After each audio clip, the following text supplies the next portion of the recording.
platform or via recording once available on the Commission's website at www.honolulucitycouncil.org and via YouTube. Remote testimony will be accepted on all items from persons virtually present to speak by video conference or by phone following the opening remarks and administrative announcements. If you would like to present oral testimony remotely, please log in through the WebEx internet platform. Written testimonies, including the testifier's address, email address, and phone number, will be available to the public on the Commission's website. As a courtesy, please turn off all cell phones for the duration of the meeting. Commission Aide George White, would you please call the roll to confirm the attendance of commissioners at this meeting and the presence of a quorum? Yes, Chair. Chair Mould, present virtually. Vice Chair Wong, Present virtually. present virtually. Commissioner Bean, Present. and Commissioner Bean is present virtually. Commissioner Legal, Present virtually. thank you. Commissioner Peters, Present in person. Commissioner Peters is present in person. Commissioner Pham is excused, Chair, but may be able to join us later. And Commissioner Stormo Gibson, presently excused, Chair. Given the You do have a quorum. Given the presence of quorum, let us continue on with the agenda and the business of the Commission. Commissioners, pursuant to Act 220 and the Governor's proclamation, the meeting will automatically recess if we lose audio-visual contact with you and cannot reconvene until we reestablish contact. Therefore, please announce beforehand if you will be voluntarily signing out of the meeting. We will now proceed to the remote testifiers. To those coming in remotely, please video conference from a quiet location. Also be sure that your microphones and cameras are in working order, etc. For those joining us by phone, we will identify you by your phone prefix. If technical issues arise, I will give you a few moments to try to resolve minor connection issues. However, if it cannot be resolved, I will have to move on to the next testifier. When I call your name, please state your full name and the agenda item or items you are testifying on. Speakers are limited to a 2-minute presentation on each item. When the timer goes off, please conclude your remarks promptly. I will close testimony once all remote speakers have testified. Okay, on my list, I see Doug Reinhardt. Are you here? Please, are you here to testify? I am. Yes, that's me. Please go ahead. Welcome. Okay. Thank you. I'd like to address the recommendation or the proposed recommendation regarding the increase in the residential exemption amount for homes. I guess it's listed, I see it as preliminary recommendation number 1, which is ROH 8-10.4. So I'd like to speak in favor of this recommendation to increase the exemption amounts for homes, but I'd like to add kind of a twist in here. I think that this is something is necessary. Something has to be done to buffer the impact on homeowners of steeply rising property taxes as home values rise and assessed values increase along with them. Also favor a reduction in the property tax rates, perhaps as a more fair way to counteract the tax increases. As home assessed values have increased well beyond the consumer price index in recent years, tax rates and exemption amounts have remained unchanged as far as I know. This has resulted in substantial increases in the amounts of property tax owned by property owners. Home ownership is less affordable every year. Unless something is done, the increases in the 2022 to 2023 tax year will average 15 to 20%, will hit hard for owner-occupied houses and renters as landlords pass increased costs to renters. Given the problem of high housing costs in Hawaii, further reducing the affordability of housing is the exact opposite of what the city and county wants to achieve. While increasing exemption amounts will work, it favors owners of lower valued properties and penalizes owners of higher valued properties. So here's my twist. I suggest changing the system to eliminate exemption amounts, but then to replace it with an exemption percentage rate. This will ensure that homeowners of all values receive fair exemptions and equitable, basically equitable exemptions. The rates should be adjusted annually based on an index that tracks home values on Oahu to allow for small increases in taxes and buff it against large increases.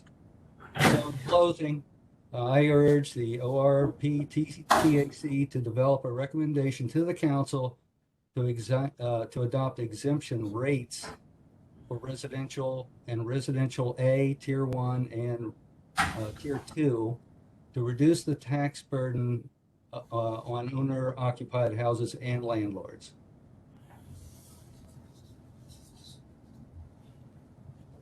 Thank you for your testimony, Mr. Reinhardt. Thank you for listening to it. I have a question for the testifier, if that's okay, Chair Mold. Please go ahead, Vice Chair Wong. Thank you for your testimony, Mr. Reinhardt. Looking at if we were to implement or recommend a percentage exemption, then I suppose that would be in lieu of constant increases in a flat amount, right? Because that percentage would be reflective of the market. No matter how much the price goes up or inflation affects the median home price, then that percentage would reflect that increase as well, correct? Well, I'm thinking that the percentage would have to be adjusted too. I mean, if we basically, I'm not, nobody thinks we should freeze the rates here because the city and county needs the increased income. I think the rate would have to be increased every year as well, and that it would be, maybe it would be some kind of an index that the city and county develops to, that would automatically go up based on this index of home values.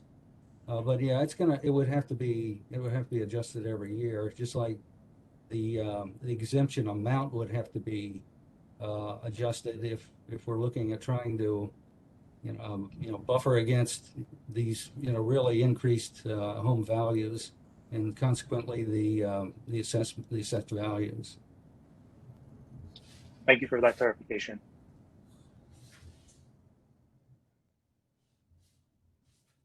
Thank you. I am looking on the list. Moving on, I see an Ashley Mizuho here. Are you here to testify or observing?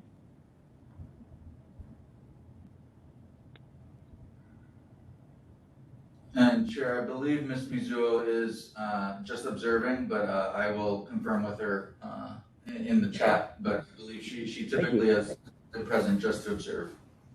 Yes, I think I recognize the name.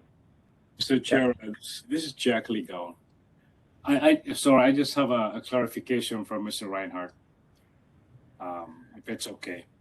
I was listening to the question of Vice Chair Wong and the response.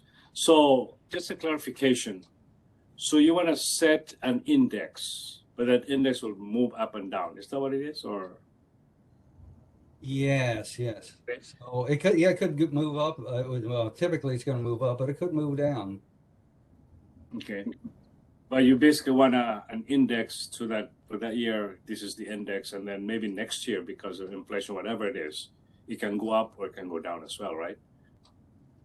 Yes, and it could be either set annually by the city and county council, or it's probably better to set up something that would automatically adjust, and then the council can change it based on certain exceptions to policy. But that way, if it were some sort of an automatic inflator or whatever you want to call it, then it wouldn't have to be an issue every year. It would just happen automatically. Thanks, Mr. Ryman. Thanks.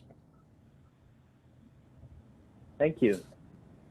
I guess we should stay with, if you're okay, Mr. Reinhardt, if there are other questions, since we've started this line, maybe we can continue. Are there any other questions for Mr. Reinhardt?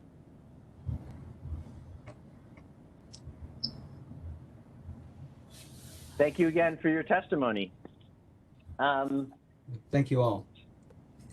So I see some folks here, Melissa Duldulau. Are you here to testify?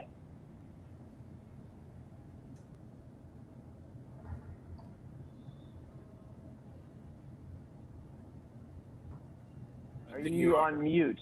Hello, can you hear me? Yeah. Yes, we can hear you now. Thank you. My son's not at school, so I'm at the zoo, and they're running around next to me, so I'm going to make this quick. I just wanted to say that I do support raising the home exemption.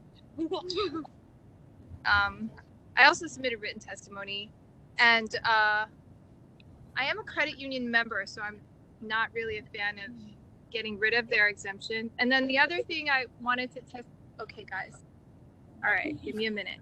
The other thing I wanted to say was that this is related to Bill 4. I'm in a short-term, my husband and I own a Airbnb rental in the resort district, and I know Bill 4 came up at a meeting recently and was tabled, but we're actually in support of Bill 4 because we've been paying the high resort hotel tax ever since we started our business, and we think it's only fair everyone else doing the same kind of business pay the same property tax. So we are in favor of it. And I didn't speak at the other hearing, so I wanted to speak. That's all I really wanted to say. Great. Well, thank you very much for your testimony. I should say that we have received written testimony on a number of these things as well, and I recognize your name now from that written testimony, and I recognize that we will also be taking that into consideration in forming our final recommendation and report. So thank you very much. Yeah, thank you. Have a great day. I have a question before you leave, Sure. Lau. Since you're a member of the credit union, Yeah. do you see any credit or advantage between credit union and the regular bank? Credit union, I like it because they have less fees, and they're more they're lower than regular banks. They're also more accommodating to get loans.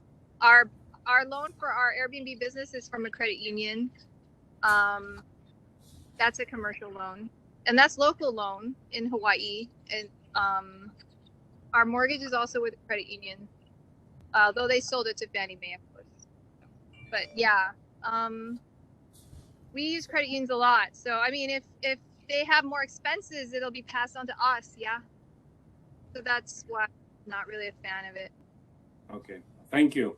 Yeah. Thanks. Sure. Anything else?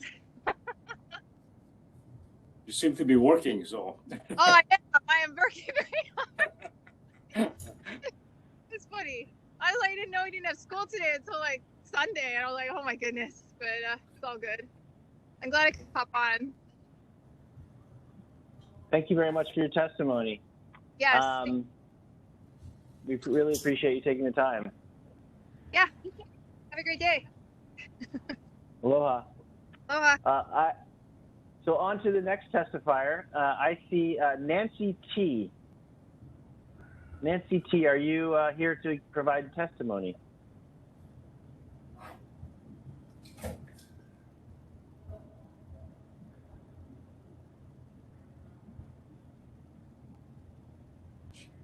Not hearing anything. I'll swing back after the next testifier. I believe is Karen Lee. Karen Lee, are you here to provide testimony?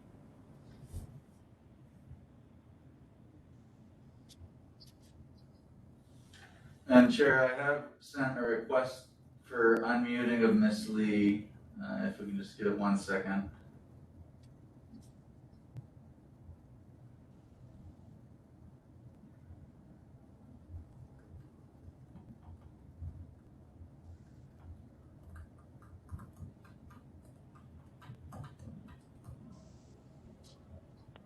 And Chair, both Nancy T and Karen Lee are unresponsive at this moment. And we will see if they are able to fix their technical difficulty. Oh, Miss Nancy T, can you hear us? Yes, I can hear you. Chair, please proceed. Yeah, thank you, Nancy T. Please, if you're here to provide testimony, please go ahead. Provide us your testimony.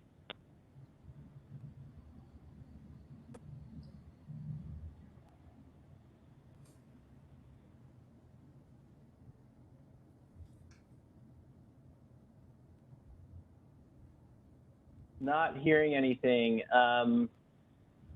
Giving you a couple more seconds here. Nancy T, can you hear us? Yes, I can hear you fine. Are you here to provide testimony? No. Okay, thank you. We can move on. Okay. Thank you. And Karen Lee has signed off, Chair. Okay.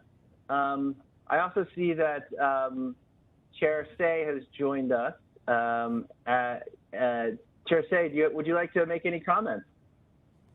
Oh, I'm here this afternoon to listen to the comments of the general public at this point in time. Thank you. Thank you very much. And I see Administrator Takara as well on the line. Welcome. Thank you for attending. Would you like to address the commission at this time?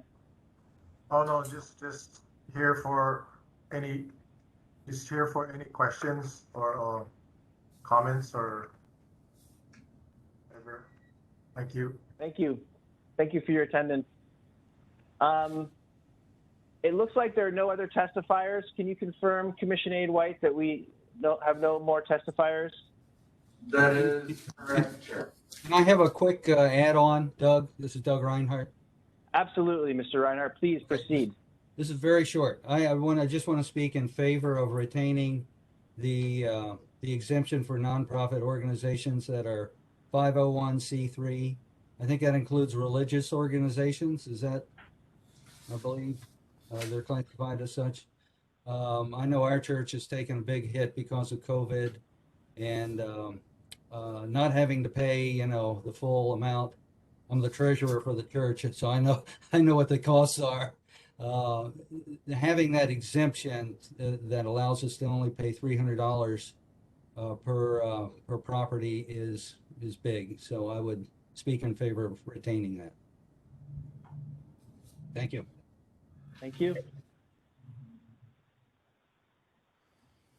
Okay. Are any follow-up questions for any of the testifiers from the commission?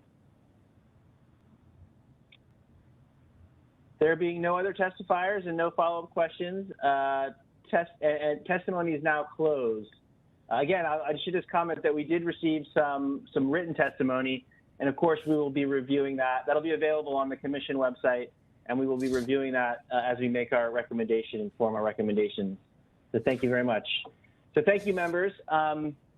Before we begin discussion, Vice Chair Wong, would you like to, or please provide an update from our last meeting regarding the report and recommendations of the Credits and Exemptions Subcommittee? Vice Chair Wong here. Thank you, Chair Mold. The Credits and Exemptions Subcommittee stands on its prior recommendations, which were virtually unchanged from the past meeting. Although we did receive a lot of comment and testimony, I think that our suggestions were well taken, and we might have cleared a few of them up, but they're pretty consistent with what we previously discussed. That being said, I think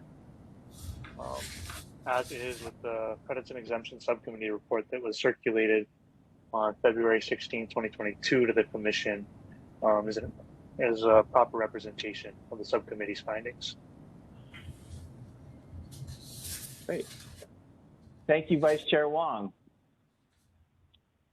Turning now to formal consideration of the report's recommendations, I would like to determine which recommendations we may be able to adopt immediately via unanimous consent, and which recommendations the Commission wishes to discuss in more detail and depth. As Commission Aide White identifies each recommendation as provided by the committee, the subcommittee, please indicate whether you wish for there to be further discussion on the matter. It's really just whether you wish for there to be further discussion on the matter or not. Mr. White, please proceed with the list of recommendations from the report, from the draft report. Thank you, Chair. This is Commission Aide White. Commissioners, I'm going to be proceeding through the summary table that was included in the subcommittee's February 7th, 2022 meeting. That table breaks down each of the relevant exemption ROH sections. The February 22nd meeting report, which you also have, weeded out a handful of matters that were for maintaining or keeping certain exemptions without the need for further discussion. They overlap, but the complete list is again on that 7th chart.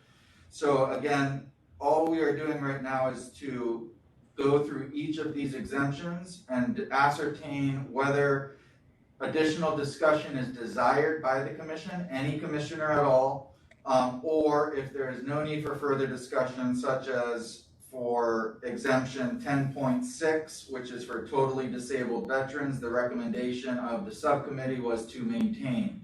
If I don't hear any desire from a commissioner to discuss, I'm just going to make note of that. If there is a desire to discuss noted for some other exemption, I'm going to make note of that, and we're going to go with those two lists as far as the discussion goes for these matters. Is that acceptable? Okay, I will proceed, and if there's any questions, don't hesitate to stop me. Regarding the first exemption and the first recommendation is for exemption section 10.4 regarding the homeowner's exemption. There is a subcommittee recommendation. Do commissioners wish to continue discussing this matter in further detail? Vice Chair Wong here. Yes, we wish to continue discussion. Just as to the exact amount of the increase or the measure of that increase, I think there's been added testimony, both in written and from Mr. Reinhardt in person today, that added to that discussion. So while I think most of us would agree that an increase has been supported, I think the extent and the type of increase could use a little bit more discussion. Thank you, Vice Chair. I agree. There's some really interesting testimony, written testimony, as well as Mr. Reinhardt's testimony that we should review before making a decision. Understood. And commissioners, as long as I have one commissioner who wishes to discuss the matter, I will be noting it and we will return to these exemptions. So feel free to share your thoughts, but know that we will be coming back to these and you'll have an opportunity to further elaborate upon your thoughts. Next, ROH section 10.6, type of exemption, totally disabled veterans. Recommendation is to maintain. Is there any discussion desired amongst the commissioners regarding this? Seeing none, moving on. 10.7, persons affected with leprosy. Recommendation is to maintain. Any further discussion? Proceeding to exemption 10.8, persons with impaired sight or hearing and persons totally disabled. Recommendation is to consider narrowing definition to homes only and not for all real property. Do commissioners wish to, any commissioners wish to discuss this further?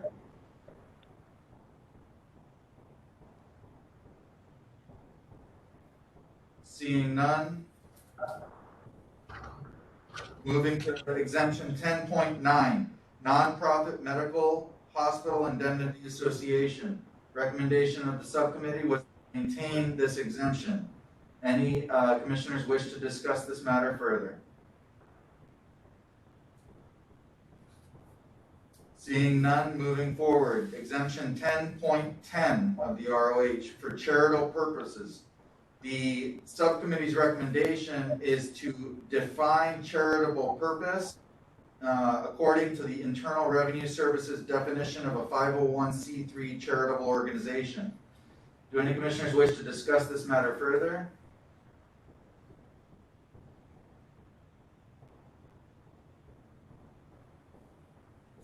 Okay, seeing none, moving forward. ROH section 10.12, crop shelters.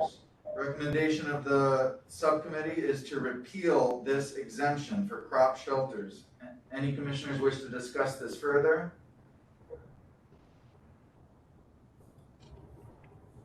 Seeing none, moving forward. Section 10.13, dedicated lands in urban districts. Recommendation of the subcommittee is to maintain that exemption. Any commissioners wish to further discuss the matter? Seeing none, moving forward. Section 10.15, alternate energy improvements. Recommendation is to maintain that exemption. Any commissioners wish to discuss the matter further? Seeing none, moving forward. Section 10.17, public property. Recommendation is to maintain. Any commissioners wish to discuss the matter further? Seeing none, moving forward. 10.19, property of the United States leased under the National Housing Act. Recommendation of the subcommittee is to maintain. Any commissioners wish for further discussion? Seeing none, moving forward. Section 10.20, low income rental housing. Recommendation of the commission or of the subcommittee is to eliminate the annual filing requirement by revising the relevant ROH section to be similar to that contained within the Kauai County Code. Essentially, eliminate the annual filing requirement. Do any commissioners wish to discuss this matter further?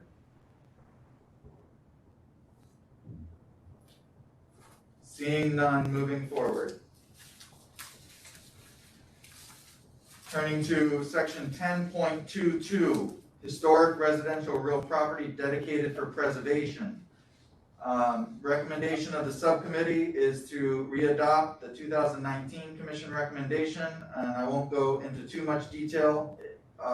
Is there a desire amongst any commissioners to discuss this matter in more detail?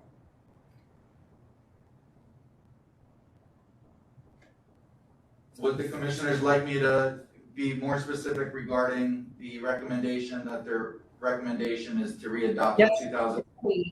Yes, please. Okay, so according to the subcommittee, and Vice Chair Wong, please correct me if I'm misstating anything. The recommendation is for modification of the existing exemption related to historic residential real property and to increase the minimum real property tax from $300. And the commission recommends that fully exempt real property be subject to a minimum real property tax of $1,000. So essentially taking it from $300 to $1,000. And I think essentially that's the basic recommendation. Is that correct, Vice Chair Wong? That is correct. May I ask a question, please, Vice Chair Wong? In regards to 10.22, has there been any discussion about reviewing the qualifications for historic home exemptions as well? No, the subcommittee has not discussed any of the qualifications, just the amounts. Is that within our purview? I think it is, absolutely. We could, I mean, I'm not as familiar with the issues on this right now because we haven't discussed it, but seeing this concern, I'd be fine with tabling this and carrying it over for further discussion. Should I chime in? I'm sorry, Commissioner Bean, was your question relating to the qualification about historic residential property? Yes, I was just wondering if we could discuss like the qualifications for, you know, what qualifications are necessary to receive the exemption. Is it tied in any way to the income of the owner as well? No, it's not. So we reside on the on DLNR or the historic component. So if the state or federal recognize it as a historic property, then therefore they qualify for such a program, regardless of income, regardless of occupation of the property. So there's residential A properties that are historic residential properties that are getting fully exempt. So you get $5-10 million properties that are Res A, but they have 100% exemption, so they pay minimum tax.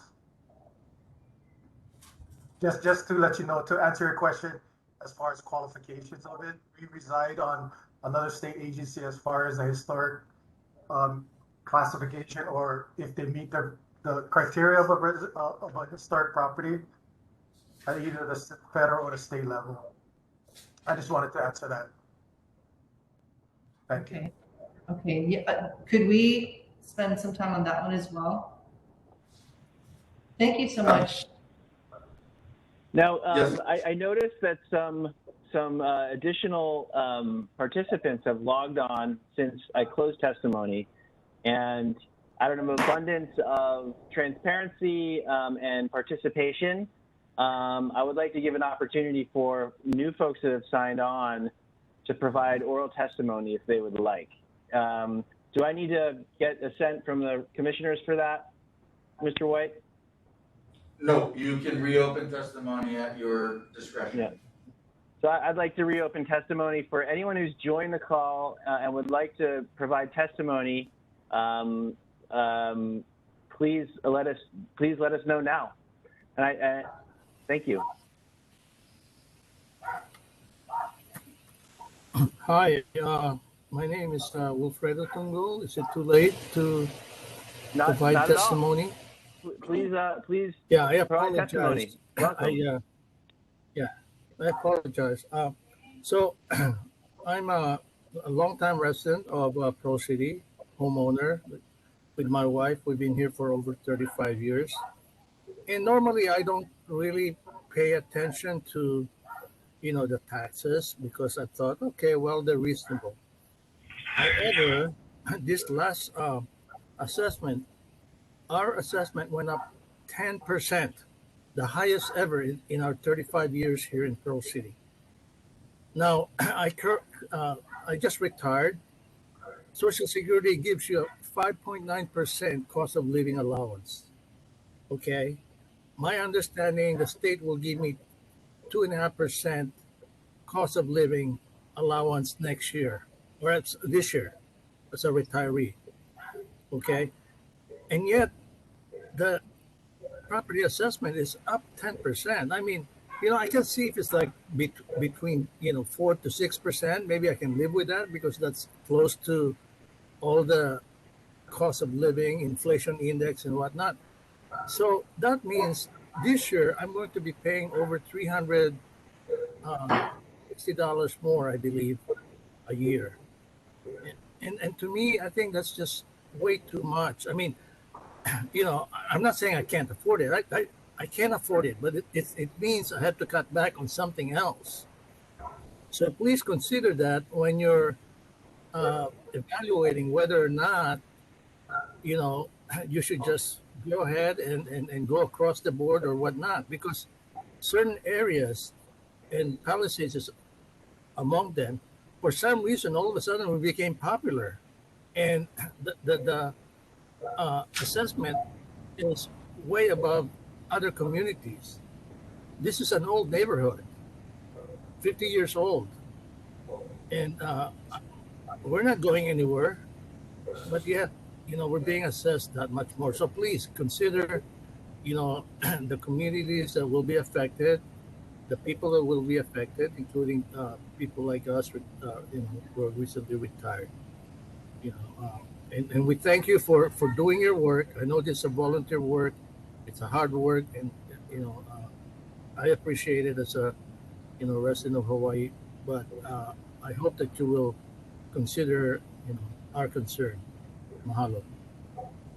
Thank you very much, Mr. Tungol. We appreciate your testimony and certainly are looking at that. And that actually that's part of our ongoing agenda for things that we were looking at is the increase in valuations, the rapid increase in valuations, and the impact that is having on our community is definitely part of our purview.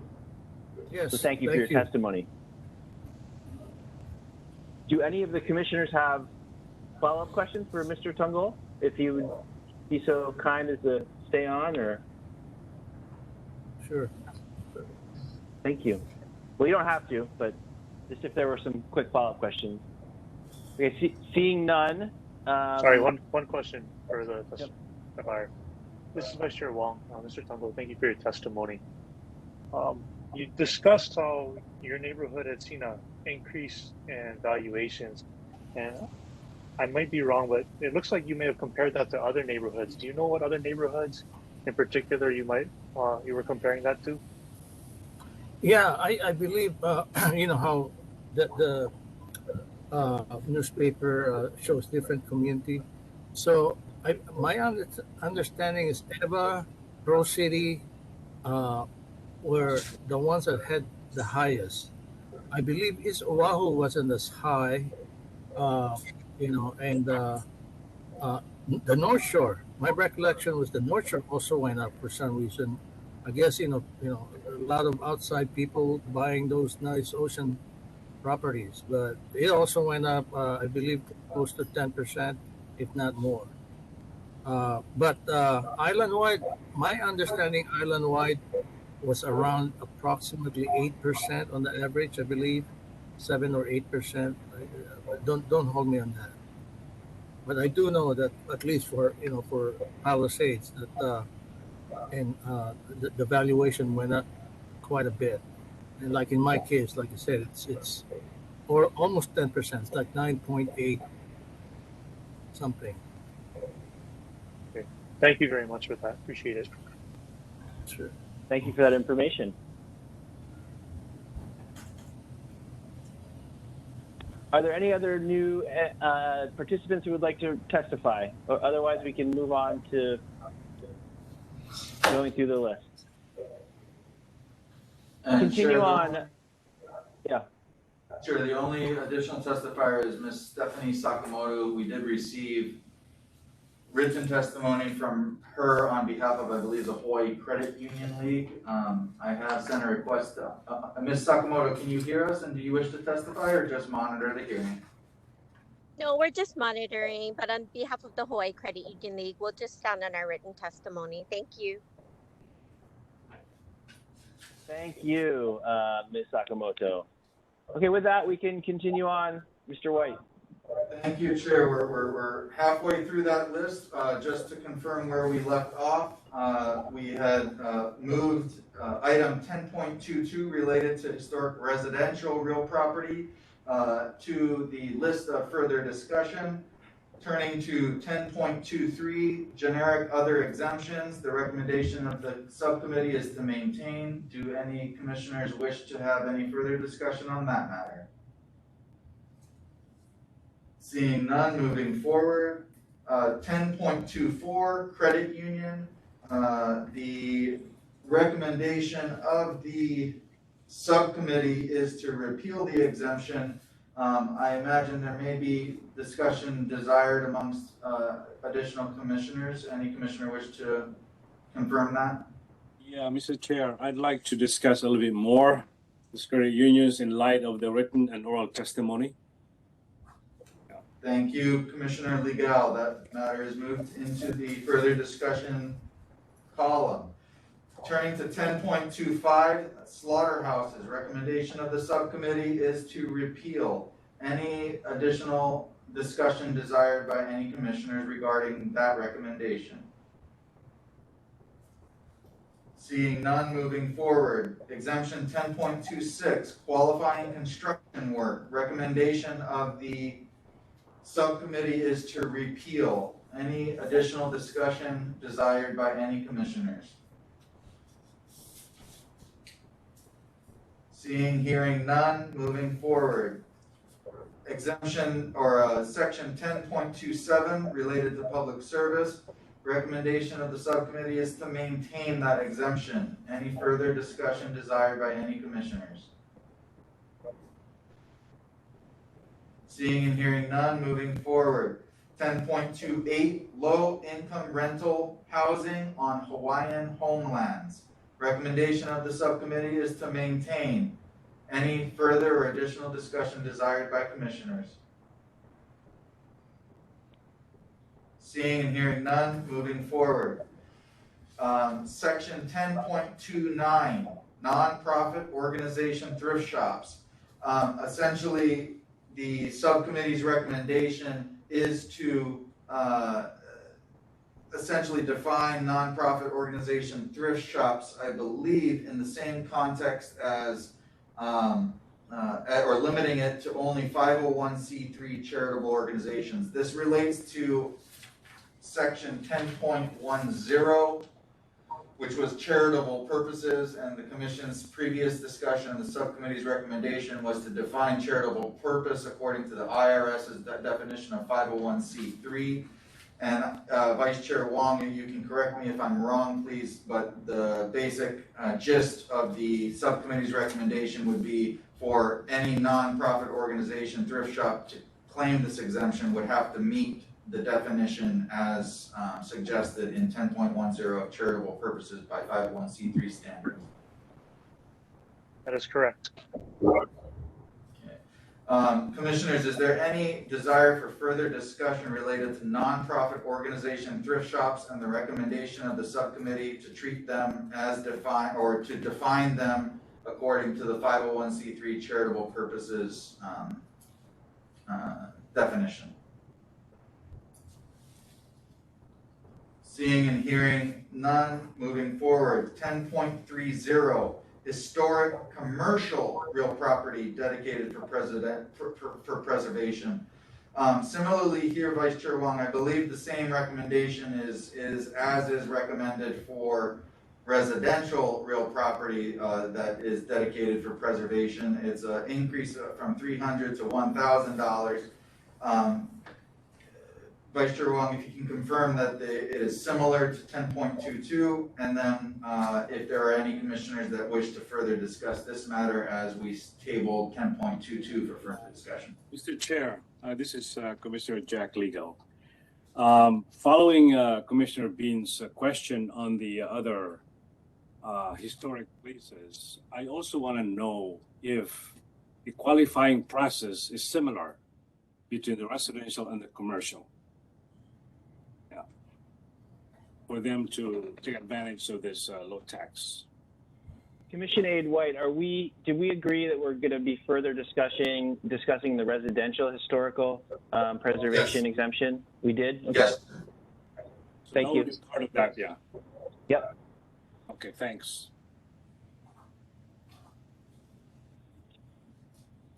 Thank you. That's all I have.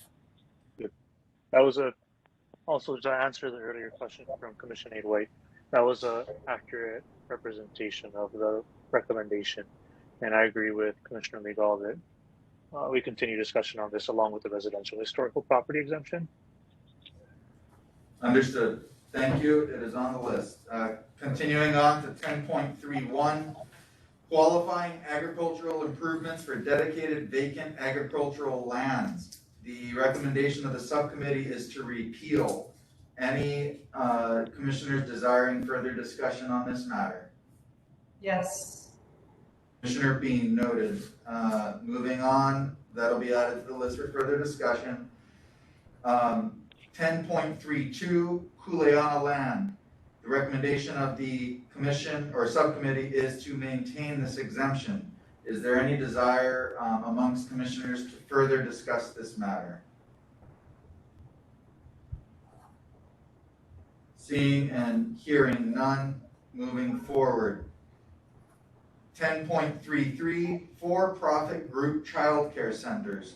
Again, the recommendation of the subcommittee in its 2/7/22 report indicated, I believe the commission did discuss this previously, but there was no specific recommendation, but in their 2/22 report, the recommendation is, I believe, of the subcommittee to repeal the for-profit group childcare centers. Again, this matter was discussed at our last meeting. Is it safe to assume that the commissioners wish to continue discussing this matter? That's correct. Okay, the matter will be moved on to the further discussion list. Moving forward, 10.34 Central Kaka'ako Industrial Zone Limited Development. Recommendation is to maintain. Any commissioners wish to discuss this matter further? Seeing, hearing none, moving forward, 10.36 Qualifying Affordable Rental Dwelling Units or Affordable Rental Housing Units. Recommendation of the subcommittee is to maintain. Any commissioners wish to discuss this matter further? Seeing and hearing none. And lastly, 10.37, during construction work for and marketing of affordable dwelling units or affordable rental housing projects, subcommittee's recommendation is to maintain this exemption. Any additional discussion desired by any commissioner? Seeing and hearing none. Chair, that proceeds through the list. If I can just have 1 second, I will pull that list together and we can proceed. I believe we can proceed. Which, give me 1 second, I can articulate the measures that no further discussion was asked for. May I add a couple of articles that I would to also discuss? In retrospect, could we discuss 10.8 and 10.19? Confirming Commissioner Bean, 10.8 and 10.19. Correct. Okay.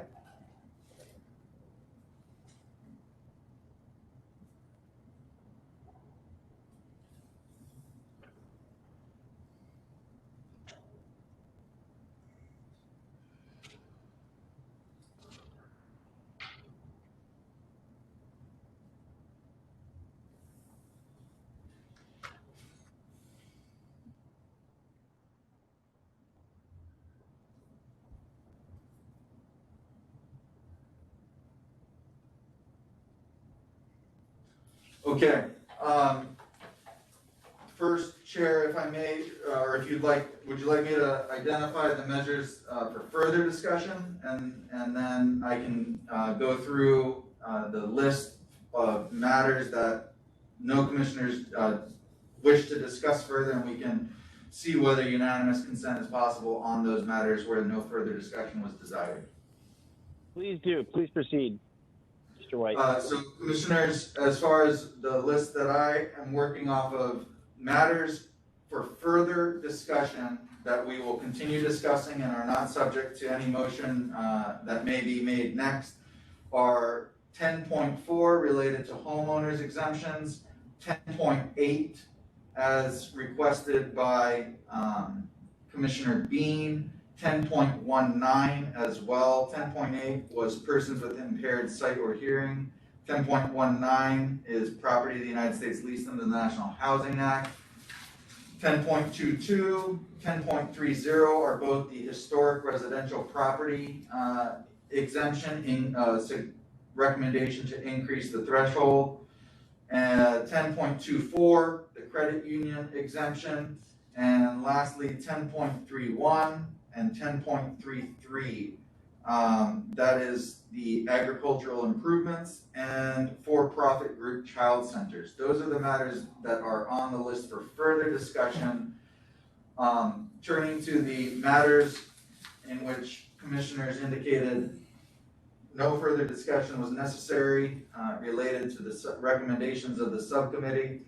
That would be 10.6, 10.7, 10.9, 10.10, 10.12, 10.13, 10.15, 10.17, 10.20, 10.23, 10.25, 10.26, 10.27, 10.28, 10.29, 10.32, 10.34, 10.36, and 10.37. Chair, those matters as listed are matters that the commission found no need to further discuss. Thank you, Mr. White. Given the desire for no further discussion on the recommendations listed by Commissioner Aide White, is there a motion to adopt those specific recommendations of the subcommittee? Again, these are the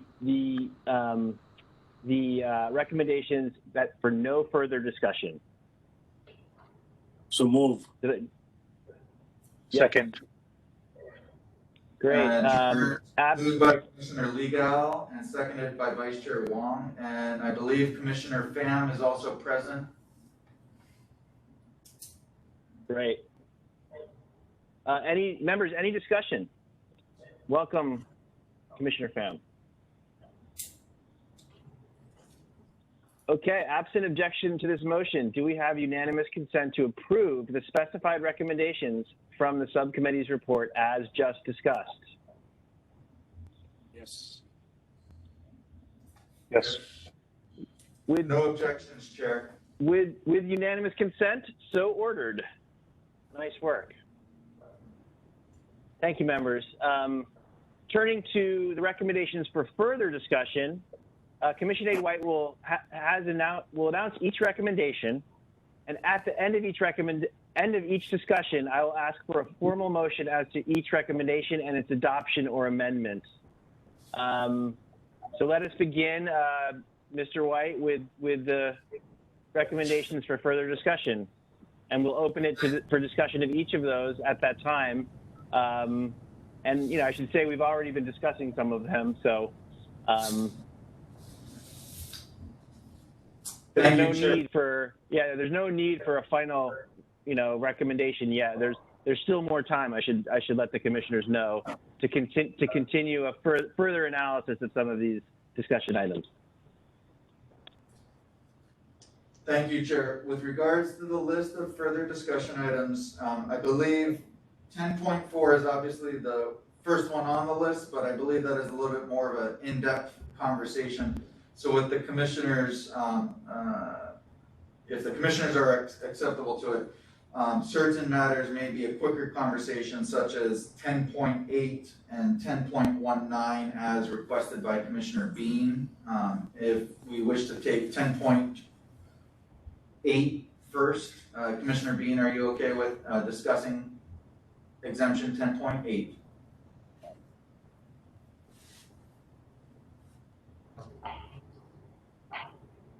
Yeah. I'm sorry, could you repeat that?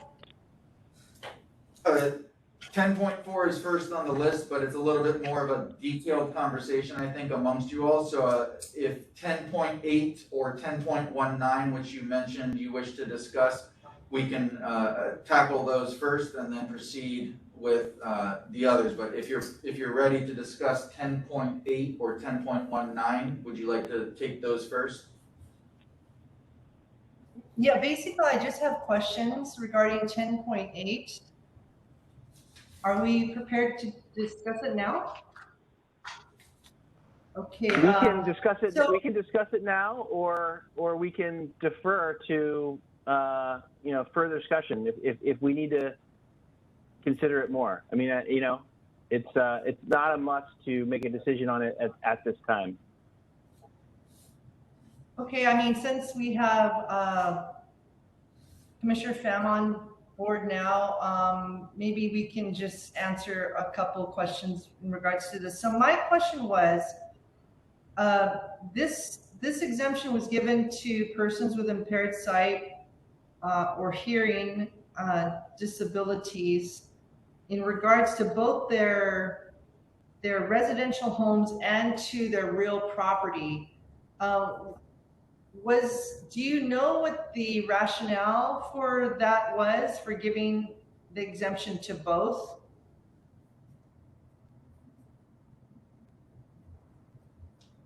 in discussion with Commissioner Wong, we didn't have any knowledge of why that was the case. We just wanted to point it out to the commission as something that when we compared it to the preceding sections was inconsistent, or if not inconsistent, at least different, and therefore worth discussing as to whether it was equitable to continue that. So my assumption, and it is just an assumption. My assumption is that there may be additional costs to running a business with a disability, and I'm wondering if that factors in, and if that is in fact the case, it would behoove us to consider maintaining that.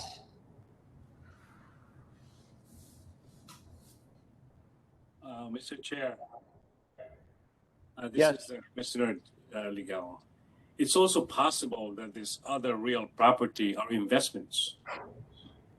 And so in other words, if their investments are really making money out of these exemptions already. So by limiting it to homes only, I think it's more fair and equitable for everybody to do that.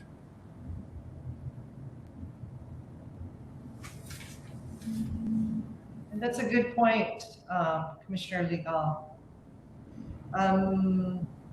This is Vice Chair Wong, just adding in on our discussions on the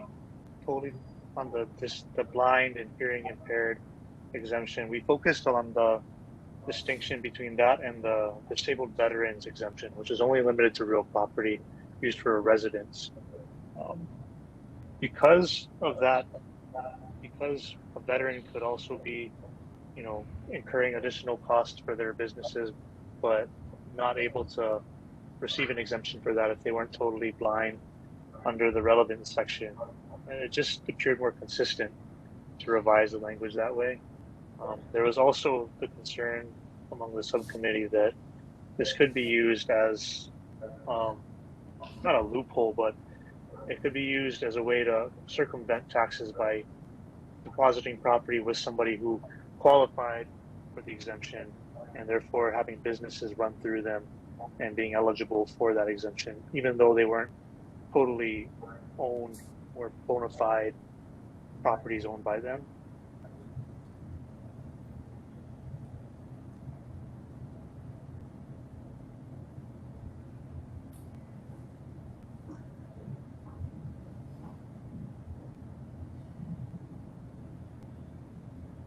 Is there any further discussion or questions on this specific measure? Rocky? Chair, yes. Chair Say. The question I would pose to myself and to all of you, who determines the medical exemption? The primary doctor? A case in point is the handicap signs that we see on our automobile, where they get preferential treatment. I can see, for homes, but and not real property, it stretches it a little. And then you're going to depend on Mr. Takara as far as being the enforcer. So I think this discussion is excellent because I could be impaired slightly, partially blind. If I knew what the system was, I would go and apply for the exemption. Or a lot of our seniors today have a hard time hearing. If I have a hearing aid on both ears, do I qualify for it? I'm happy Will is here to listen to this type of discussions because there may be areas where people are taking advantage of these type of exemptions. So I just make you folks be aware because, with the savings that you folks occur on repeals or changing some of the exemptions, that savings could be used on behalf of Will in offsetting the increase of the homeowners exemption. You know what I'm saying? So it's a great discussion. Steve would know more because I wouldn't know how many individuals are out there in regards to the hearing impaired and the blind.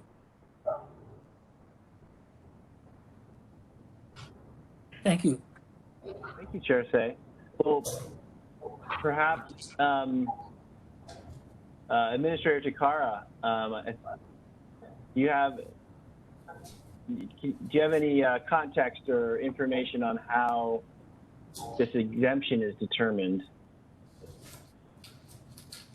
Yeah, so for each disability, we would need a doctor, their doctor to verify their health status as far as hearing impaired.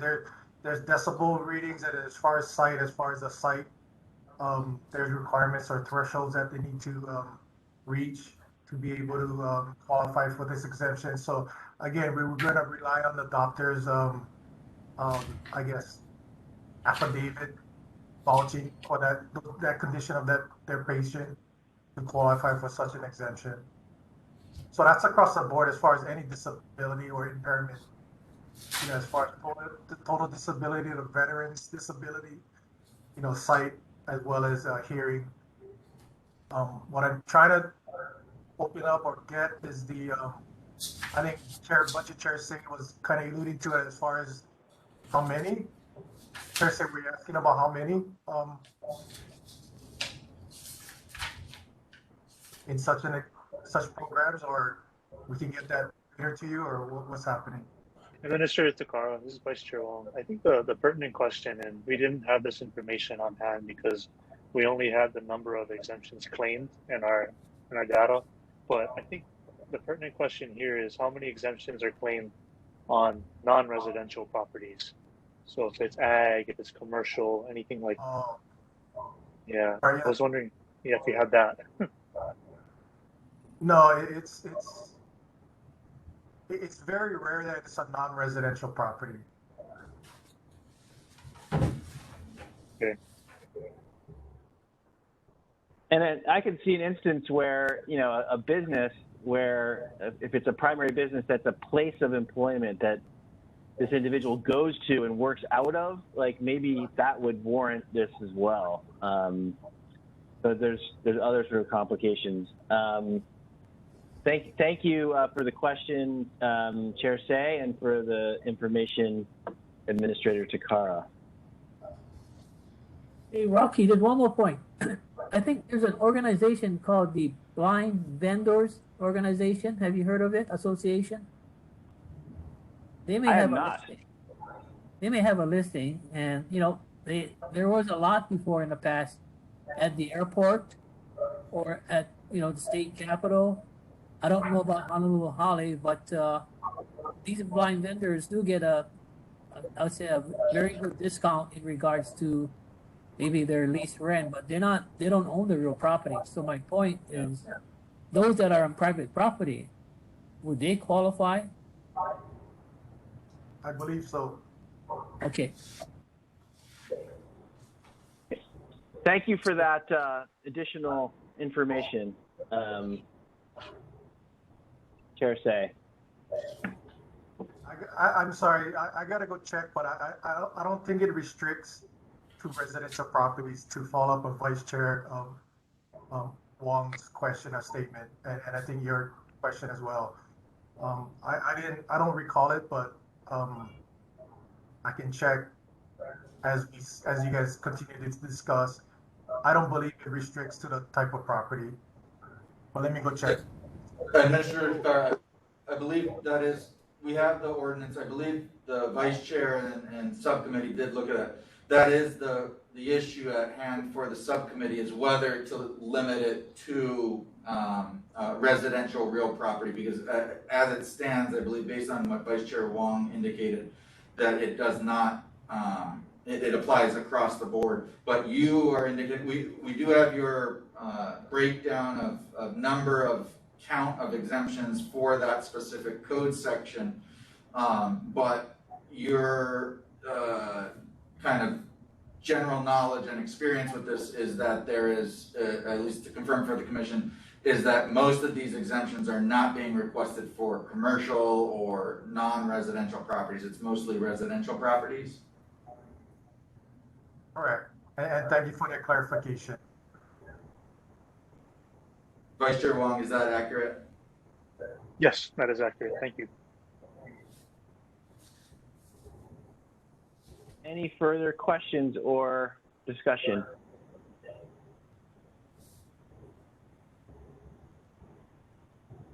Members, is there a motion to adopt or amend the specific recommendation of the subcommittee? Mr. Chair, I'd like to make a motion to adopt the recommendation of the subcommittee as it is. Second. Okay. Commissioner Legal made the motion. Commissioner Peters seconded. Any further discussion, members?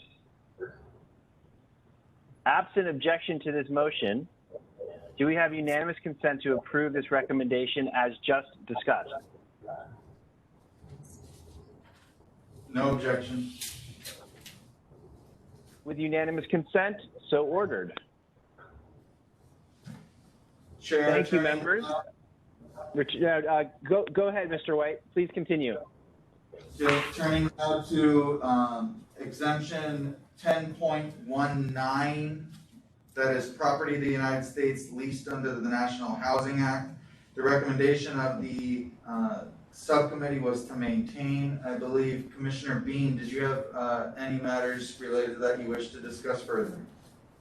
There are two concerns of mine regarding this exemption, and one of them is that on the documents provided to us at an earlier meeting that showed tax benefits provided by exemptions, there is nothing in that line item to show us what amount we're looking at in regards to the exemption to the U.S. military. And as I look at the Article 10 exemptions and some of the definitions of the exemption, what it includes, there are a lot of commercial properties associated with it. So I'm wondering why the U.S. government would be given tax exemptions on their commercial properties. And how much of an exemption that would be if we're looking to increase revenue, it would seem. I know that's a dangerous question, but. I wonder, do we have that information available for how much that this this exemption accounts for? And on the commercial question, some multifamily housing is considered commercial. Is that what that might be going on here? It also includes shops, restaurants, cleaning establishments, taxi stands, insurance offices, other business or commercial facilities. Just to add in and clarify, this is Vice Chair Wong. The subcommittee's concerns about this, or I guess lack of concern, was that the exemption in question appeared to address the federal exemption from state taxation that was established in McAuliffe, Maryland. And that's been a longstanding principle that states and counties can't tax the federal government. So if it's owned by the federal government, then it's exempt under case law. So this exemption appears to enforce that, at least in a blatant or an explicit way within our statutes. So that was the assumed reason for the exemption and why we didn't question it. Does it include leases?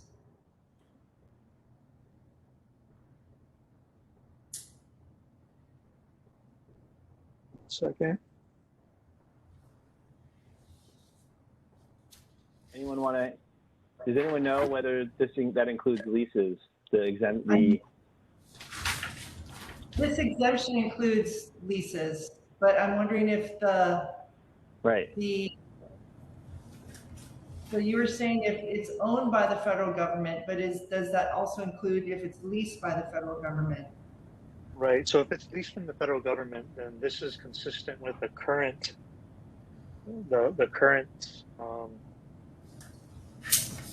structure of the real property tax in Oahu, whereby the lessee is the taxable party here. If the long-term lease is in effect, then I think we've had this discussion earlier, and it wasn't on our agenda today, but the lessees are responsible for long-term lease payments on properties and the taxes as well. So in this case, this is exempting the title of the United States, but not the lessees. So if a private party were to lease property from the United States, then they would not be able to claim the exemption, but the United States government would.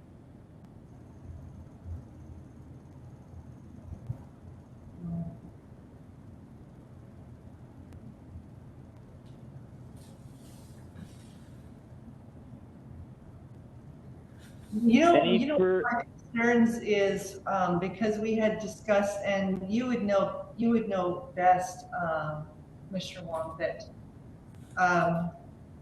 we had discussed how for residential properties being leased to individuals, the leaseor pays the lease, the taxes, the real property taxes for the lessee. Do you know if that applies in this case as well?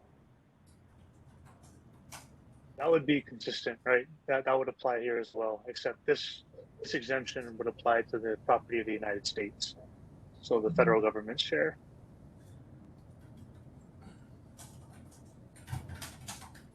And that would be passed on to the lessor? To the lessee, so the leasing party, not the landlord, the federal government landlord, right? Okay.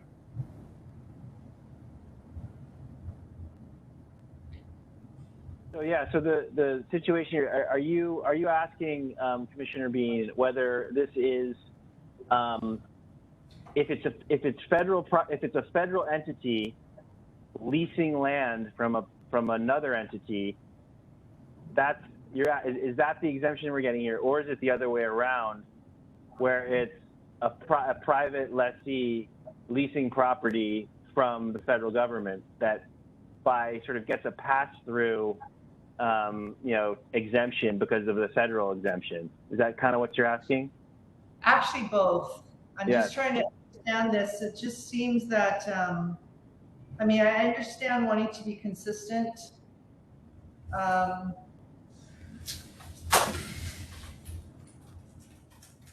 It just seems that with the commercial properties, it doesn't, just right off the bat, it just doesn't seem like there should be an exemption on a commercial property, on a commercial endeavor.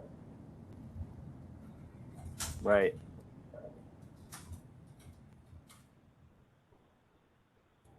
If it's real property being used, right, for that purpose, whereas the commercial entity would get taxed in other ways, right? Income and excise potentially, but this is on the property. I think this is a good. I mean, do we want to do a little more research on this one before making a decision? Should I defer this one for later? Or is there more discussion, or do we want to? Is there a motion to adopt or amend, or do we want to have further discussion and table this? I have one more question that might be able to help us make that determination. Because we don't have the number in our tax benefits provided by exemptions, if we could see the amount of money that we're talking about, that might help us to make a decision. Agreed. That's a very good point. So, Administrator Takara, I hate to put you on the spot. Are you able to find what the amount of the exemption is in terms of revenue for 10.19, the U.S. Housing Act exemption? We can look it up. 10.19. I don't have it here, and I mean, I guess if you can put it in writing, because maybe I'm not keeping up, or I guess I'm clouded by my understanding of the tax program, and I think it's interesting that you guys are coming at it in a different angle, and which is mind opening to me, because you guys are looking at it in different ways. So I appreciate the different angles. So to avoid misinterpretation, I think we would need it in writing, and even the opportunity to ask for questions or clarifications of such requests, if that's possible. Thank you. Okay, thank you. So with that, I think we want to do a little more research on this. Unless members feel super comfortable about it and want to move forward, I'm going to recommend that we defer this for further discussion. No objection to Okay. deferral. Yeah, great. So let's move on. Mr. White, let's move on to the next one, please. Thank you. And Chair, I made a note. I will follow up with you and any commissioners you wish me to as far as a written request to Administrator Takara for additional details. Great. Thank you. Chair, turning to other matters that may not be as detailed, if we can look at specifically exemptions 10.22 and 10.30, both of those are the historic, commercial, and residential real property dedicated for preservation. Recommendation of the subcommittees was to increase the threshold from $300 to $1,000. Both matters are related, and if the commissioners are prepared to discuss. Yeah, the chair here. I'd like to understand a little bit more about the classification, and if there's a way. I mean, because I could see how a Res A property that's higher value, we might want. I mean, would it be too complicated to bifurcate the rate for sort of higher value properties versus lower value properties, and that might be more equitable, which is clearly in our charge to look for.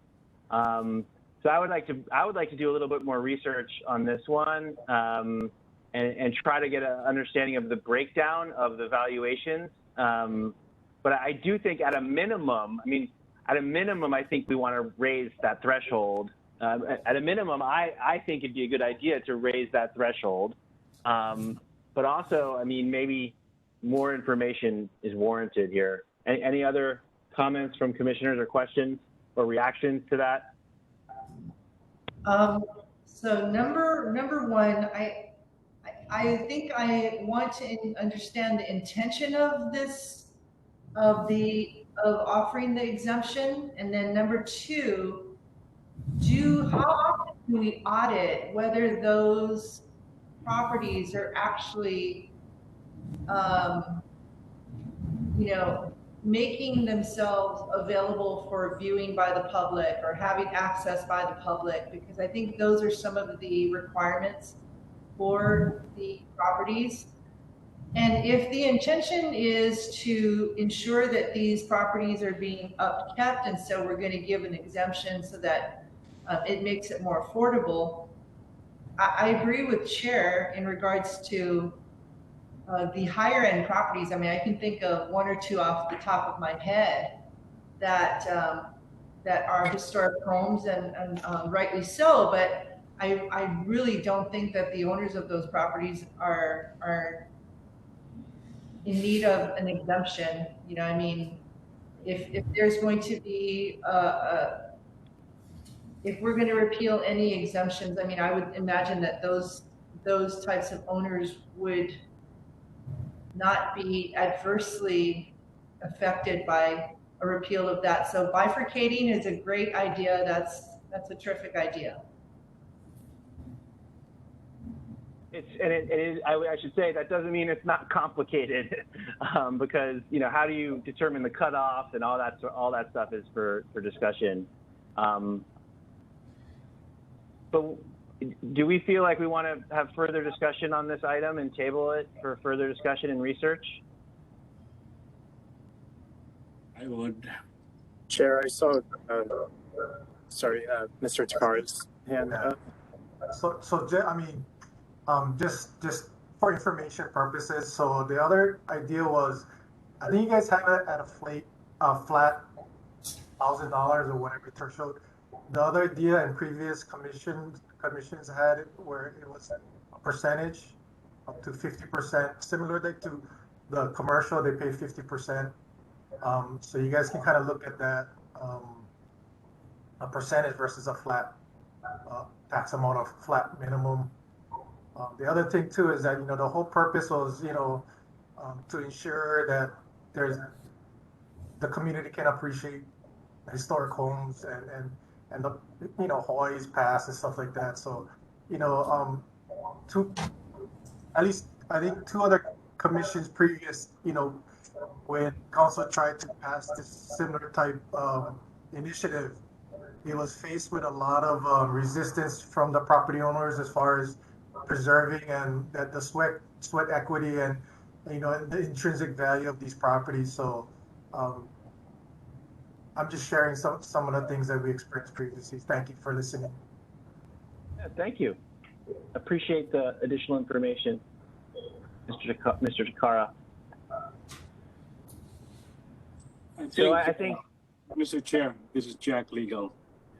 I think the other thing to consider also is maintaining these properties, because you cannot really improve on these properties because you have to use the same materials that have been used in that property when it was built. So just have the responsibility to maintain these properties is, I think I'm not going to buy a historic place at all. I don't think so. It's just, I think, a friend of mine bought a historic properties in Cleveland, in Ohio, and he could not, just to change, a rain gutter or change a roof, it took him so many years because they have to look for the similar materials that were used at that time. So when he finally sold it, he didn't really sell for much. So. Yes, and sorry, to kind of interject with Commissioner Bean's comment.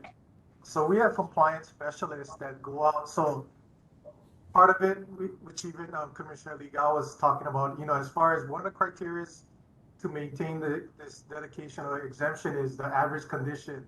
So the property has to be maintained to a certain level of standard, as well as visibility from the public to appreciate the property. So if your property is fenced off or walled off, or you have high, landscaping, you need to open up your property the second Saturday of each month from 9 to 4. So our compliance specialists visit these properties on the second Saturday of each month. Not every month, but periodically we have a schedule up. And to inform you guys, we have canceled quite a bit of properties. One, because they didn't give that visual access, as well as maintaining the property at the average condition. And we've gone to tax appeal court on that as well. So we make a great effort to uphold this program. And to further, to take about 10 years ago, 2011, 2012, this is a big topic. So we revamped the whole program to accompany that alternative visual access. We call EVV, and uphold these property owners that are getting this full exemption to the standards that they've agreed to.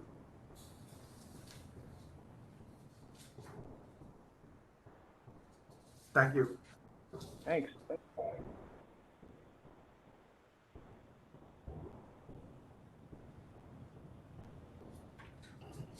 Any further discussion? So do we want to continue discussing this, or are we ready to move? I think we should defer this for some further review and analysis. I'm going to recommend that unless anyone objects. So, Mr. Chair, if we approve to increase it to 1,000 and still open to discussion, it's going to be closed. That's it. I mean, if we say, okay, we're going to increase it to $1,000 and continue to research, is that possible, or basically the case is closed? I think that's a good recommendation. But I think, because I just think that from optics point of view, they're staying in a house that is historical, they're taking advantage of the house. It's not falling apart, and they have roof on their heads. They're enjoying it. I think $1,000 is not much to be able to live in a house like that, you know. Yeah, I think we, Sorry, Chair Mold. You know, the idea is, and maybe budget chairs say, you know, that, you know, real property taxes pays for a lot of things, but a lot of things is the core city services, which include fire, police, you know, things of that nature. So if they're paying minimal tax, you know, the burden is shifted to the other taxpayers as well. You know, one could look at it that way. So, you know, as far as a fairness and equity standpoint, you can appreciate the historic property, but, you know, somebody needs to pay for core services. That's right, exactly. They're gonna take advantage of the same services that we do, you know, although we're not living in a historical place, a historical house, but they're entitled to the same services, you know. So okay, I think we can obviously move on this amendment, and then if there's further discussion on other modifications, we can certainly bring that up at another time. With that, is there a motion to adopt or amend this specific recommendation? I move to adopt the recommendation of the subcommittee. Is there a second? Vice Chair Wong seconds that. Any further discussion? Absent objection to this motion, do we have unanimous consent to approve this recommendation as just discussed? With unanimous consent, so ordered. Thank you, Chair. So pursuant to that motion and approval, that was specific to 10.22 as well as 10.30 to adopt the recommendations of the subcommittee as to those two matters and subject to additional discussion or exploration by the subcommittee or commissioners. But as it stands, the recommendations of the subcommittee are adopted as to 10.22 and 10.30. Turning, Chair, now to 10.24, the credit union exemption.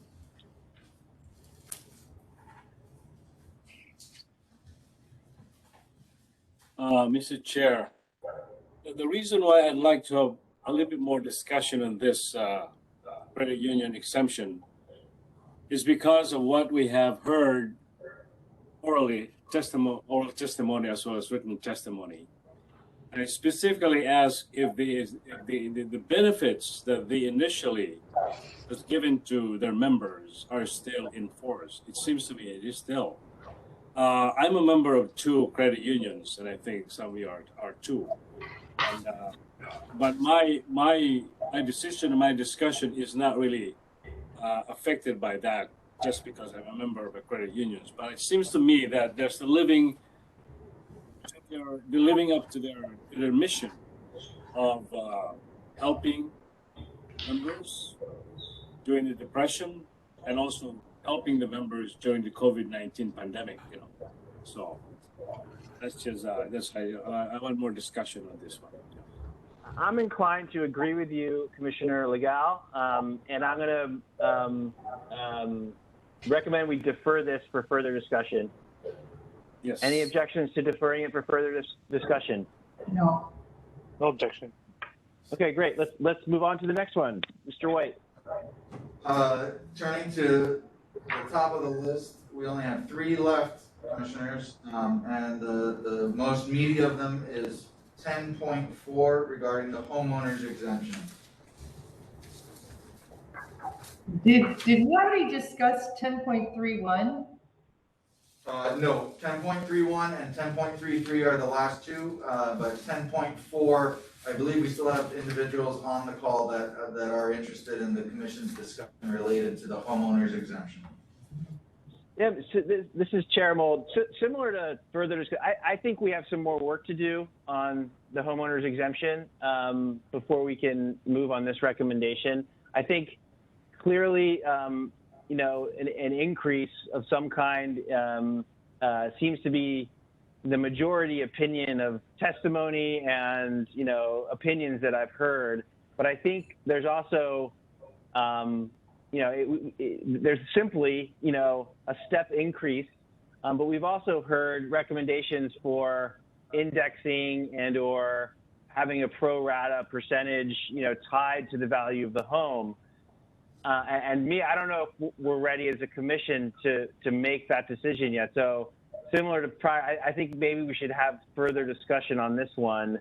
So is there any objection to that? No. Okay, No. I'm going to defer that for further discussion. And really, it's not so much about whether to do that. I think the writing's on the wall that we're going to do something. The question is how. Thank you, Chair. Turning to the last two matters of exemptions that are up for further discussion. First to section 10.31. That is specific to qualifying agricultural improvements for dedicated vacant agricultural lands. Commissioner Bean, I believe you may have had initial comments you wish to make on this. I do. I guess my overall concern is that in a time when we are so focused on food security and the utilization of available lands for the purpose of agricultural use, it seems to me that a repeal of any sort of improvement, especially where in reference to irrigation, drainage, etc., all of which are necessary for pursuing our agricultural projects. It would seem to me that that's the sort of thing we would want to be encouraging and not discouraging with the repeal of an exemption. This is Vice Chair Wong here. I agree that the exemption in question is intended to focus on that, and it would definitely assist our efforts towards sustainability and, you know, a self-grown food source. But when the subcommittee looked at the amount of the exemption being claimed, we couldn't find any of it in the tables that were provided. So in light of the lack of use, that was a large part of why we decided to repeal this, was that if the public isn't using it or utilizing it, and it's not really, you know, being taken advantage of, and it's not truly incentivizing investment in agriculture. Can you guys do me a favor, or Chair Old? You know the request for 10.19? Can you add 31 as well? Sounds like Vice Chair Wong might be interested in the numbers, because I don't know that on my head either. So if you can make it official and add that as well, is that okay? We'll do that. Thank you. We will do that. Thank you so much. I do think that that is something that there is a resurgence especially in the community groups, to begin to pursue these agricultural projects, and we're seeing more and more of it, especially like out in Maunawili, down in Kahaluu side, and I do think that that is something that we should encourage with our exemptions.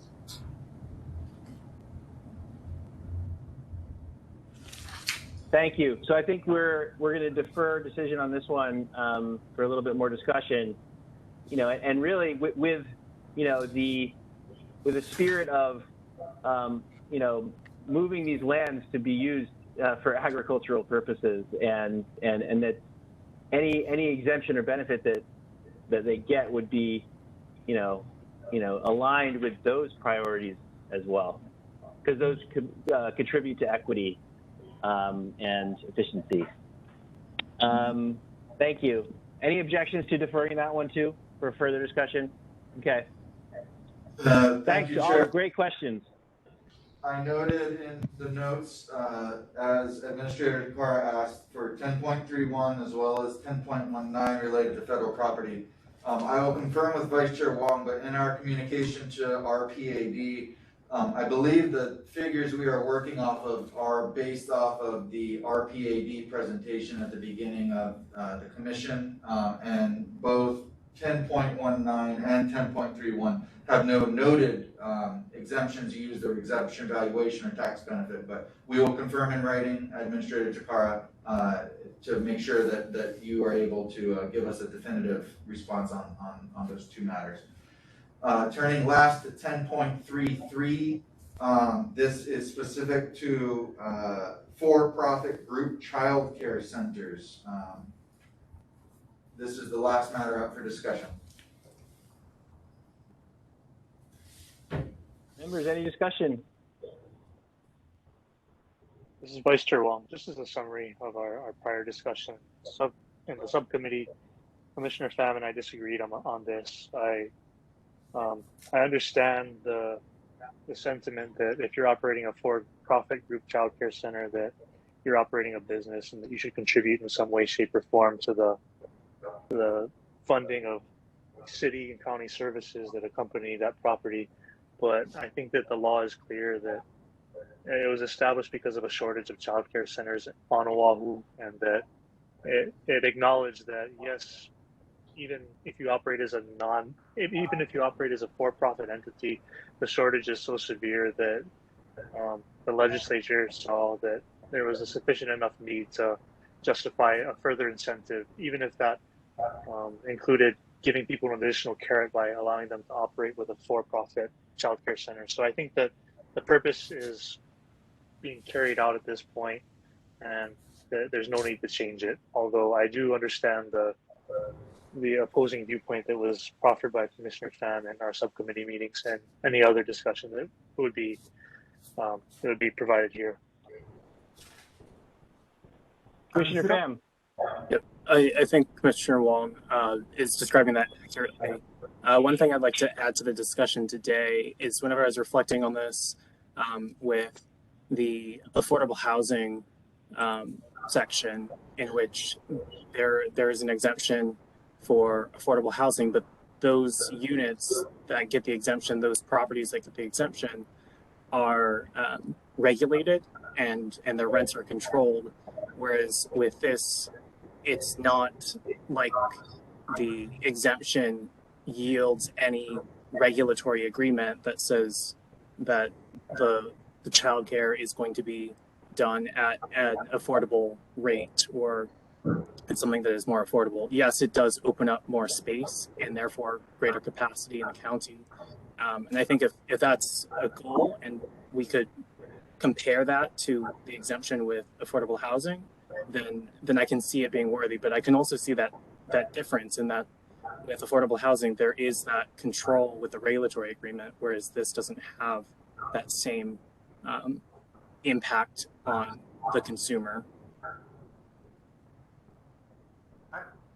Actually, can I Vice Chair Wong, congratulations again, your child.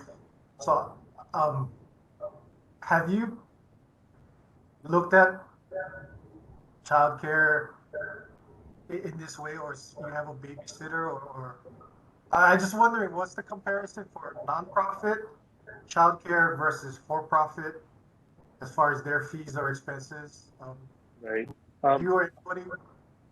Well, when my wife and I were looking at options for childcare, there were nonprofit options. I think Kama'aina Kids is one of the largest nonprofit providers. They operate a number of infant daycares and childcare centers, and those prices are I think pretty average, I would say, because they are the largest ones. I wouldn't say most of the childcare centers that we encountered were nonprofits.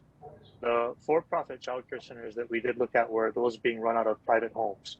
So those who were at home and they ran a babysitting, a daycare operation from their residence. Those are the ones who were really, I guess, operating for-profit. They weren't going to go through the hassle of going through a 501c3, or they weren't running out of a church. so they didn't qualify for a nonprofit or charitable purpose amount. So when we looked at the price there wasn't that much of a difference because those for-profit childcare centers were run by individuals out of their homes. So we didn't encounter or we didn't find any for-profit childcare centers that were big, large operations. I could be wrong. There could be some out there, but just based on our own search and the ones that we applied for, we got put on waiting lists for them. That was our experience with them. Oh, okay, because I guess the comparison that maybe we're more used to is, Kamina Kids, they're a nonprofit, but like organizations or businesses like Co-Academy and Stepping Stones, they're for profit. Co-Academy, my understanding, and Stepping Stones is, in a 2,000 to 2,500 a month. And I don't know what Kamina Kids, charge, but, so their plea was that if they're charging that much with the exemption, without the exemption, it would be even more, right? They're gonna pass on the real property taxes onto them. My wife is a babysitter. She was licensed, but she's kind of retiring. She's slowing down. She's retiring this after her last baby, and she charged probably too little bit, like $900 a month.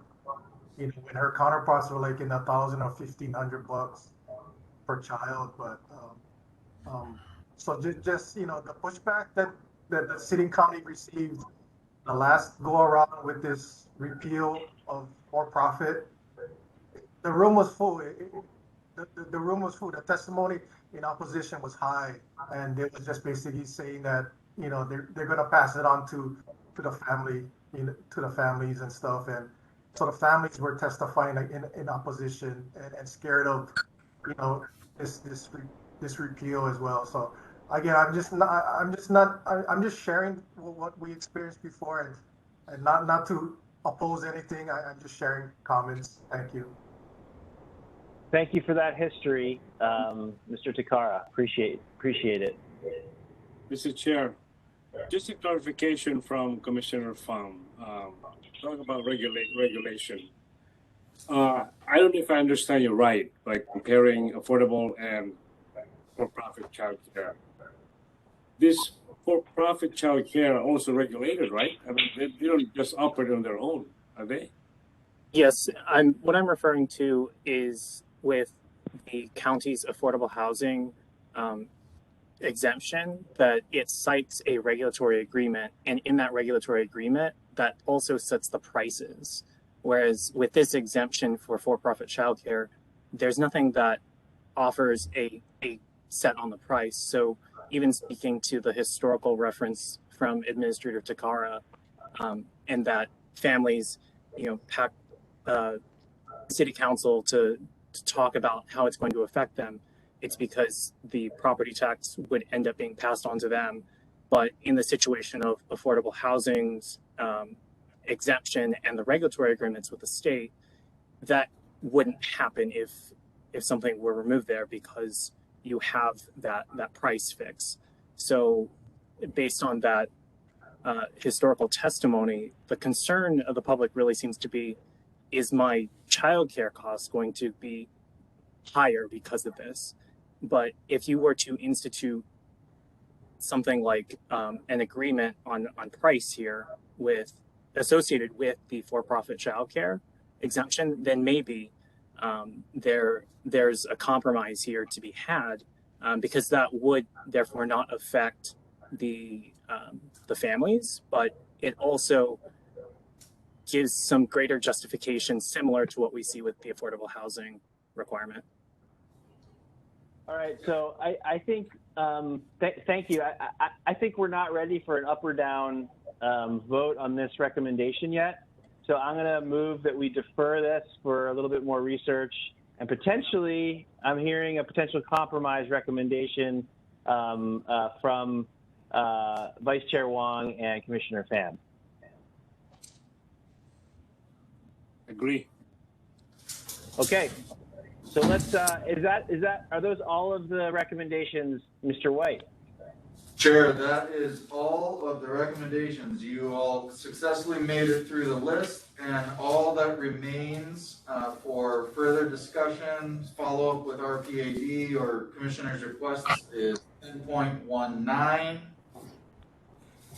10.24 credit union, 10.4 homeowners, and then 10.31 ag lands and 10.33 childcare. So we whittled the list down successful or pretty well. Congratulations. Thank you. The adopted recommendations will be incorporated into our ORPTAC final report to the council. And there will be additional opportunity to revise any action as necessary. We'll be continuing our meetings.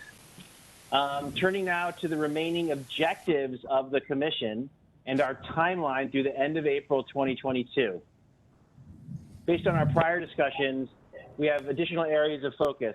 First, we have further discussion on the credit and exemptions recommendations. We have the systemic analysis of the existing classifications and tiering system. We want to bring in some subject matter expertise on not just the empty homes tax proposal, but also potentially some expertise related to how we can tackle this skyrocketing valuation issue and its impact on our affordability crisis here. So those are our sort of upcoming meetings. There are, I haven't heard back from subject matter experts. I will be reaching out to them again. Is there any discussion on the remaining schedule and the objectives and items for further discussion and decision?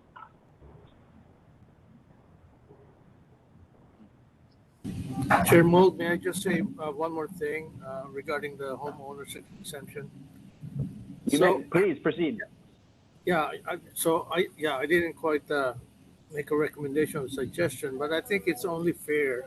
Currently, it's 140,000 for over 65, and we do have a large homeowners over 65 years old or retired, such as myself and my wife. My understanding, and Mr. Takara can correct me if I'm wrong, the last time that the homeowners exemption was increased was about maybe, I believe, 8 or 10 years ago. And if you just look at the increase of the inflation at that time, I am pretty sure that it has increased more than 10%. Even with the low inflation rate in the last few years. So my suggestion is that you consider, at the very least, perhaps a 20,000 additional exemption, both for a regular exemption and maybe even a little higher for over 65, like maybe 30,000, by virtue of the fact that they're on a fixed income. And as I indicated earlier to you, the evaluation is just considerably higher than the price indexes that's used by both the federal and other state, the state. So I'd say a minimum 20 for regular, 30 for over 65. Thank you. Thank you, Mr. Tungal, for your testimony. Can I just throw a curveball at everybody real quick? Back in 2010, 2011, there was a homeowner, non-homeowner classification that was repealed quickly after 1 year. So those with a home exemption was in one class, those without a home exemption properties were in another class. And the idea was it's similar to Maui's situation where, you have the exemption and also pay a lower tax rate. And the properties that don't have a home exemption would pay a different class, be in a different class and pay a higher tax rate. But again, the issue and the reason why it was repealed after 1 year was that the additional expense was passed on to the tenants. Again, so that was the invention of residential A, the $1 million threshold back in 2013, 2014, was that those who can rent a $1 million property would be able to, or more withstand, should real property be passed on to the tenants. So just another, another complicated thing that some historic, what transpired historically, that which Commissioner Key brought up, kind of touched upon. Thank you. Great, thank you. Thank you for that. And so we still have some discussion, and this actually relates to some of our the other matters discussed in our interim report as well.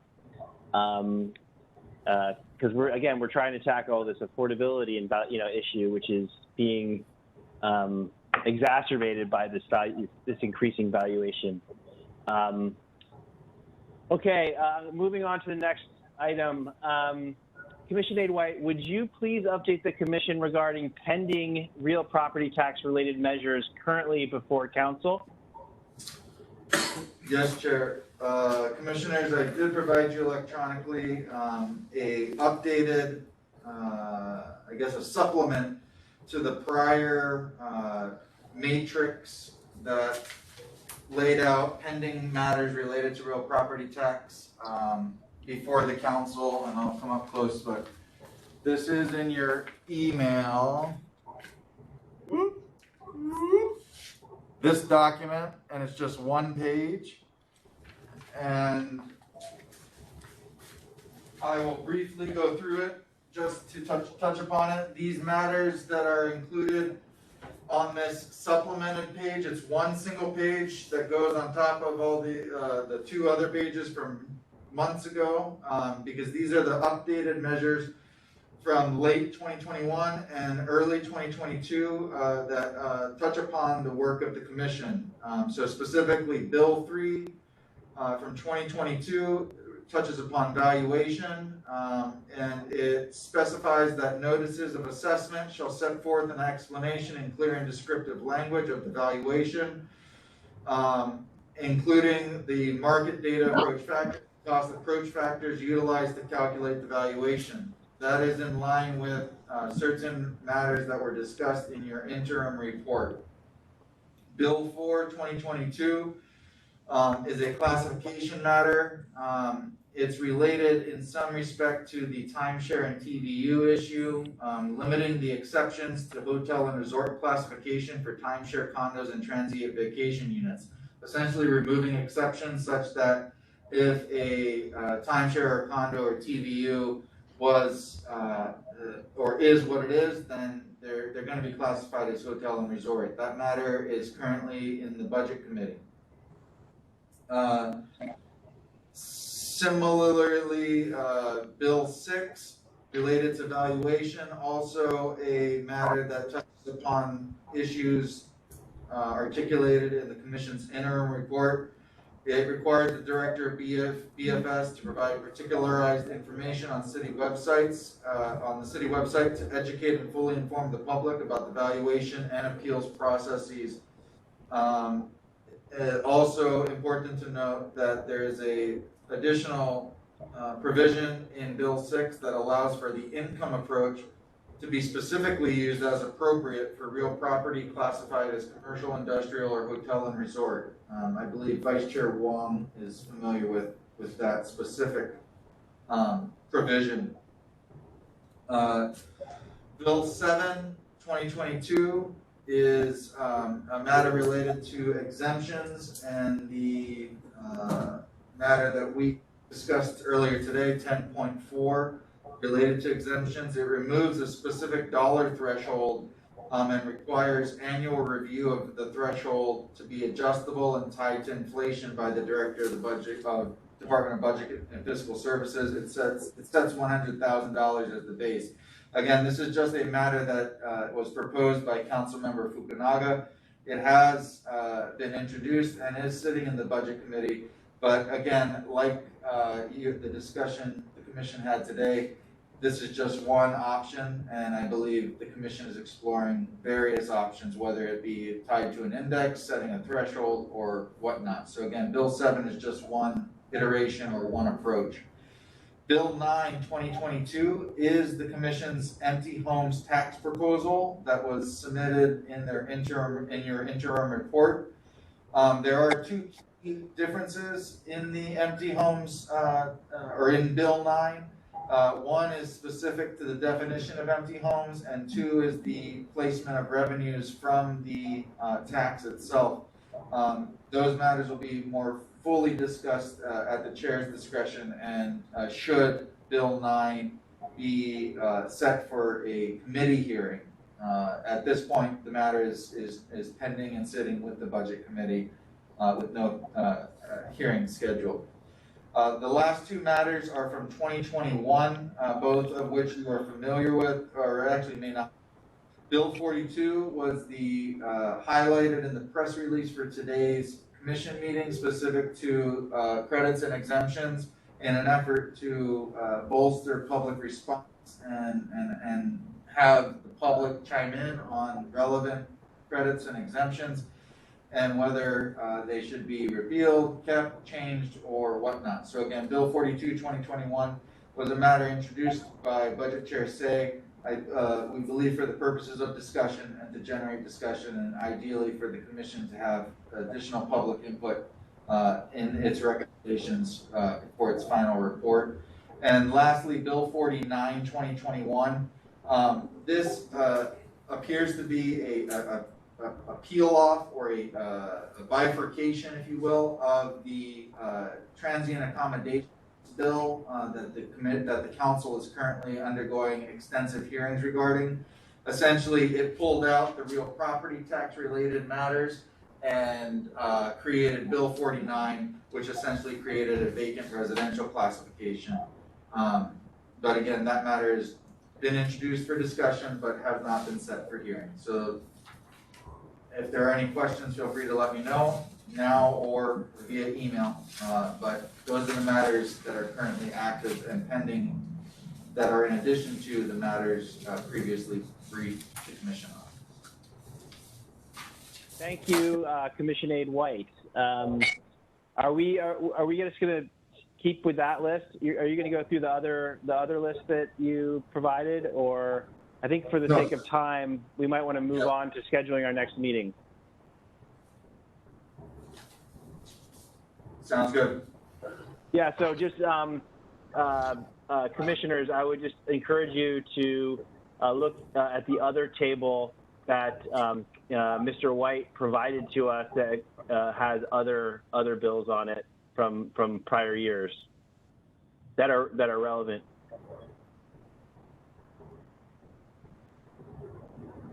Now, moving on, can we pick a next date for our next meeting? How is I would propose that we try to do it 2 weeks out from, around 2 weeks out from this week. Okay. So the week of February 7th. February 7th or March? March. Sorry, I meant March. Yeah, sorry, my bad. March. Oops. Yeah, so the week of March 7th. Do we want to try for would Wednesday work? March 9th? One moment, Chair. Oh, yes, hold on. I see a hand up from Janelle Denny. Hi, Yeah. but we have budget briefings that week, Monday through Thursday. Just FYI, there's planned for all day departmental budget briefings. Okay. So you guys can still meet, but budget chair and the council members will be, Okay, thank you for that information.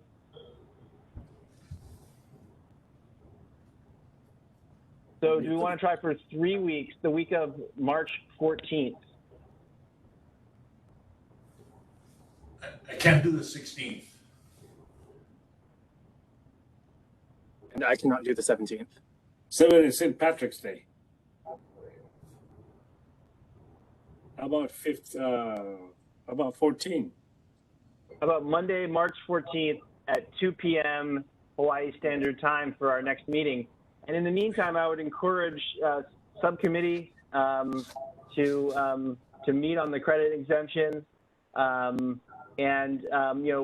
be reaching out. We have some agenda items and some to-dos. So myself and George White, Mr. White will be reaching out probably with guidance and questions if we have them. Could you do the 15th instead of the 14th? Works for me. 15? Hold on. Yes, Mr. Takara. Oh no, I'm just waving by. Thanks. Oh, I got it. Yeah. Thanks a lot. Appreciate it. Thank you, Administrator. Thank you, guys. Take care. 15 is it's Thursday, yeah? Tuesday. Tuesday. Oh, 15, okay. Yeah. That's fine. Tuesday, 15th. Do we have consensus? Commissioner Bean? Yes. Okay, I see a thumbs up all around. Okay, so the next meeting will be scheduled for Tuesday, March 15th at 2 p.m. to 4 p.m. And hopefully we'll have done some groundwork on some of the research that we need to answer some of these questions. And we'll be doing work on the research for these questions in the meantime. And I want to say a special thanks to the members of the general public for joining us on this meeting. We really appreciate your input. It's very important to us to hear your opinions and what you have to say on all this.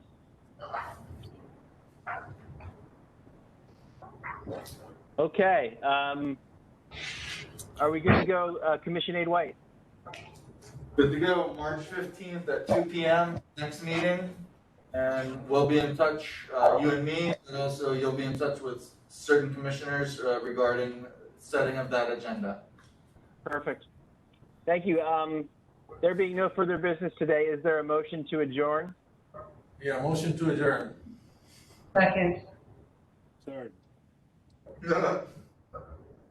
Motions to adjourn by Commissioners Legal, Pham, seconds from Wong and Bean, I guess. Well, does that work? Works. Okay. All right, there being no objections, this meeting is adjourned. Thank you. Thank you all. Thank you.